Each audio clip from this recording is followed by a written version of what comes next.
more like the death of the party. Am I right?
Happy Halloween, folks. I'm Joe. This is Same Name, Different Game, and over the 11 years that I've been doing these, I have covered a lot of creepy and kooky games, but I'm not sure that any of them better embrace the spirit of Halloween than today's game. A Patreon request from Jonathan. This is Monster Party on the NES. It's not scary, it's not even really that creepy, it's just a lot of fun and it's super weird. It's like the Monster Mash turned into a Nintendo game, and if you've played it, you know exactly what I mean when I say that. And if you haven't, well, I don't want to get ahead of myself, so let's start with a little history. If you've been watching this show for a while, you know that I'm a big fan of Human Entertainment, one of the classic B-tier game developers of the 80s and 90s, and most importantly for me, the creators of the Fire Pro Wrestling series, the absolute best series of professional wrestling video games in history. But they did a lot of other stuff, much of it under contract to larger publishers. We've gone over the greater history of Human back when my pro wrestling counterpart talked about the Fire Pro series a few years ago, but suffice it to say that this is the company that gave us Suda51 and Hifumi Kono, folks who, in their post-Human careers, went on to design games like Killer 7 and Steel Battalion. Unique and overly ambitious seemed to be Human's motto at times, and it rubbed off on the folks who worked there. In the late 80s, Human, while still under the name Sonata, struck a deal to develop games for Bandai, long before that company merged with Namco. Human developed many games under this deal for the NES, and the first one that hit North America, and only North America, was Monster Party. For those that have played it, the game remains one of the weirdest, most inscrutable games in the library. I wish we knew literally anything about the history of the design of this game, the inspirations behind it, why Bandai commissioned it, or what they specifically even asked for, any of that. But as is so often the case with games of this era, we know nothing, except what's actually in the game. So let's get started with the only version of this game to actually see a retail release. It's Monster Party on the NES.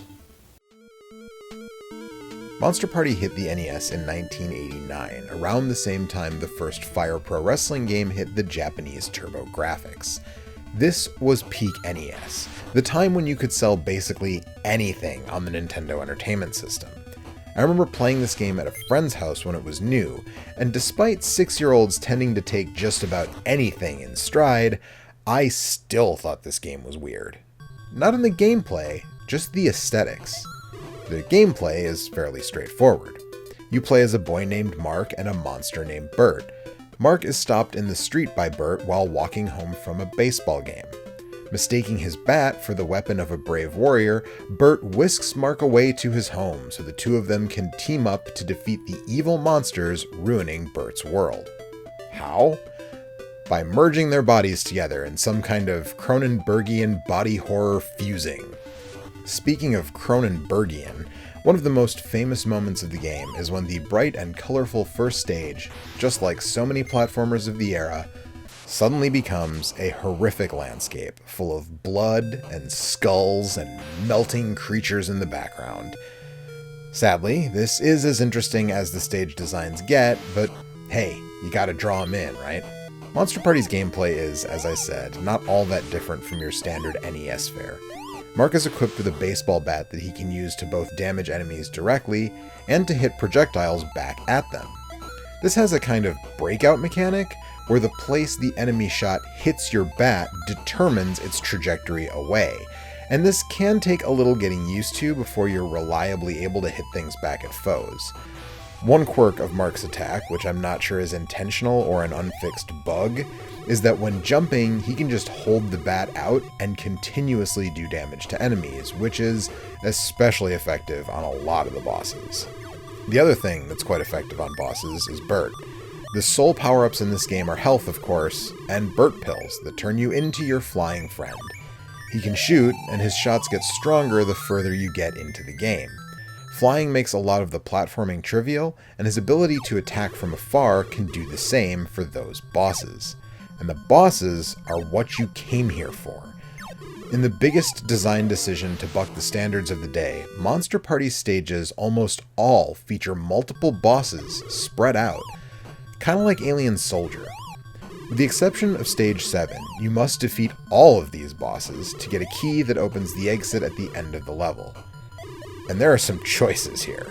A ghost with a pumpkin head who throws smaller pumpkins at you, a spider who apologizes for already being dead when you find him, zombies that only ask that you watch them dance, and just give you an item after you do. The game is quite similar to Splatterhouse Wanpaku Graffiti in that it feels like it ruins the surprises and references if I show you every single boss and enemy in the game. But I do have to say that my personal favorite is probably The Fry, a strange parody on The Fly, which, well, there's David Cronenberg again. But instead of a man becoming a fly, here we have the two teleporter pods in the background, and each time you defeat one killer piece of fried food, it becomes a different one. Now look, I have made my bones about classic games that are style over substance, and I'm not about to change my tune on that. But I do have to at least acknowledge the shortcomings of a game like Monster Party. First and foremost, it's short. NES games are like that, of course, but this one is quite breezy. And that leads to the second issue. There are a couple of small moments of maddening difficulty that are very clearly meant to extend this otherwise brief game. The first is the maze that is Stage 6. I hate these, I've always hated these, and more than a few NES games have them or something like them. There are a ton of doors, most of them take you in circles, and this is the only stage with a single boss. Find the boss, find the exit door, and that's it, but it's just running in circles until you either map it out or look up a map someone else made. And the fact that so much of the level looks the same makes it extra annoying. Stage 7 has a bug that prevents you from finishing it if you defeat all 3 of the bosses. Though honestly, once you've grokked that getting the key just means head for the exit, you're unlikely to take the time to search out that third boss. And Stage 8 is just stacked with frustrating bosses. However, that's not the worst thing because Monster Party makes it really easy to farm health and Burt pills. Like in Mega Man, power-ups in Monster Party come from enemies.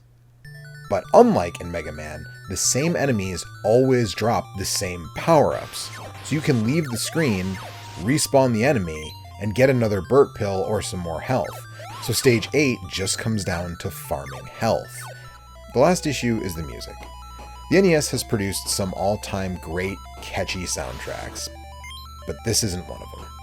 It's not bereft of decent tunes, but even the good ones are really short loops, and the Stage 4 and 6 songs are like nails on a chalkboard.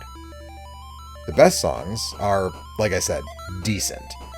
The worst are at the bottom of the system's barrel. So that is Monster Party, a quirky, interesting, fun little action platformer for the NES. But I did say that this game only came out in North America, so what's our other game for this episode? Well, I will tell you all about it after these messages. 大魔界村メガドライブで登場。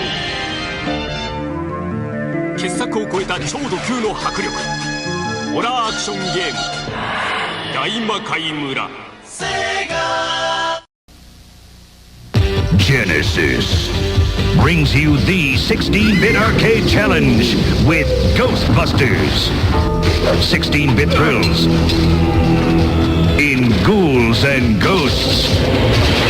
And 16-bit arcade action with Forgotten Worlds. Gruesome ghosts, ferocious foes, battles of power, of magic and might.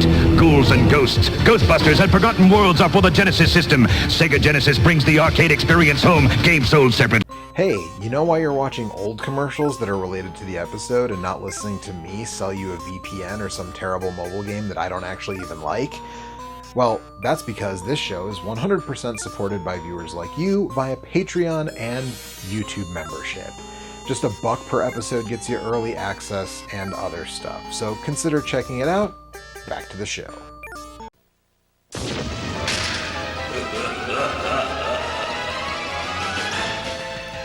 いでよ超魔界村スーパーファミコンで10月4日出現 Capcom.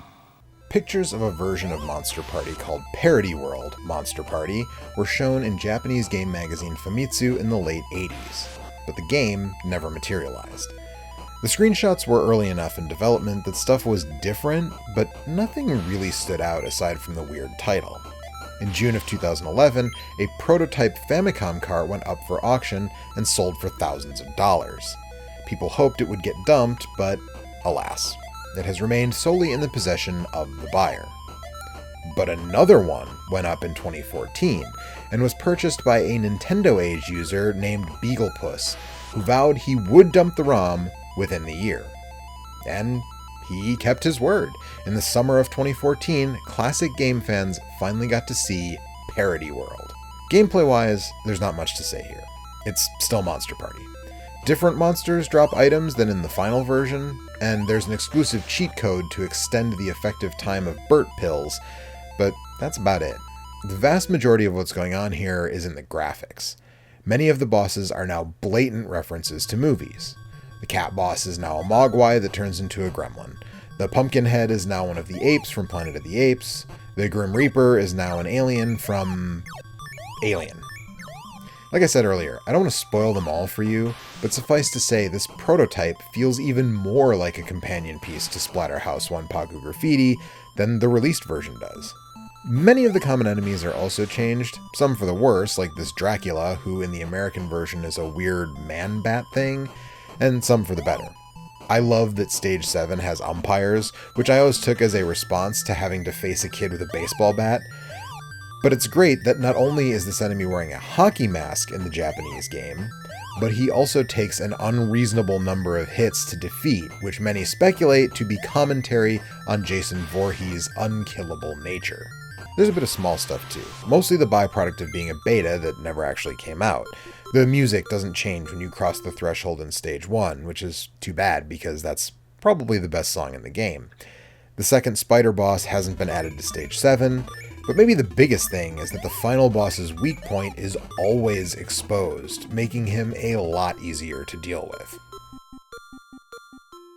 Now, like I said, I don't want to ruin this game by just showing you all of the interesting parts and references, but for a game like this, we simply have got to do like we always do and take a look, especially a look, and a listen, side by side.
This really comes down to preference.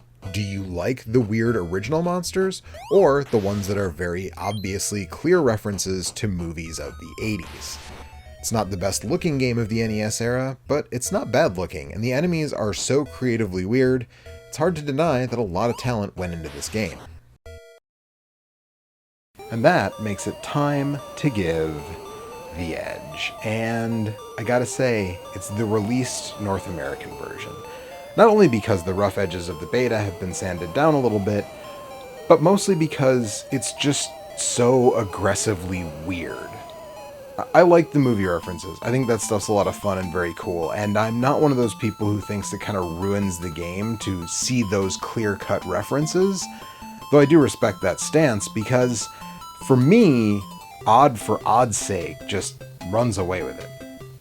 And if you're a genuine cart collector, this one isn't cheap, but it's not that bad. It's about $25 loose, definitely worth adding to the collection. And that does it.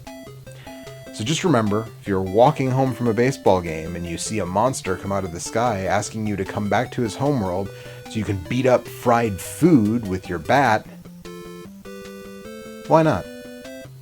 Happy Halloween.